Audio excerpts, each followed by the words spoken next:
Hello বন্ধুরা, আসসালামু আলাইকুম। আশা করি আপনারা সকলেই ভালো আছেন। আজকে আপনাদের জন্য নিয়েছি নতুন কিছু। আজকে এমন একজন কারিগরের সঙ্গে আপনাদেরকে পরিচয় করে দিব, যিনি প্রায় 50 বছরের উপরে এই কাজটি করে থাকেন। হ্যাঁ, আপনারা ঠিকই ধরেছেন, ইনি একজন চাবি কারিগর।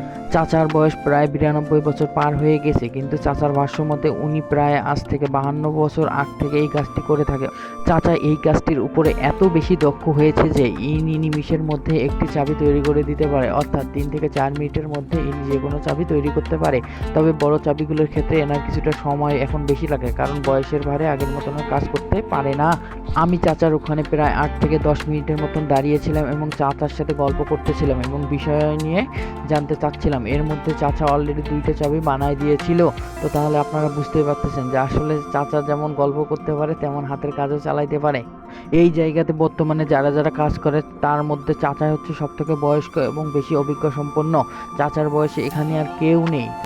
এই চাবি কারিগর চাচাকে সবসময় দেখা যায় গুলিস্তানের দিকে। গুলিস্তান থেকে নবাবপুর যাওয়ার যে রোডটা আছে উনি সবসময় ওখানে বসে থাকে। আপনাদের যদি কারো বেশি পরিমাণ চাবি লাগে তাহলে চাচার কাছ থেকে বানাই নিতে পারেন। চাচা অনেক নিখুঁতভাবে সুন্দর চাবি বানাই দিতে পারে। চাচার জন্য সবাই মনের অন্তঃস্থল থেকে দোয়া করবেন, চাচা যেন দীর্ঘজীবী হয়। আজকে এতটুকুই বন্ধুরা, ভালো থাকবেন। আল্লাহ হাফেজ।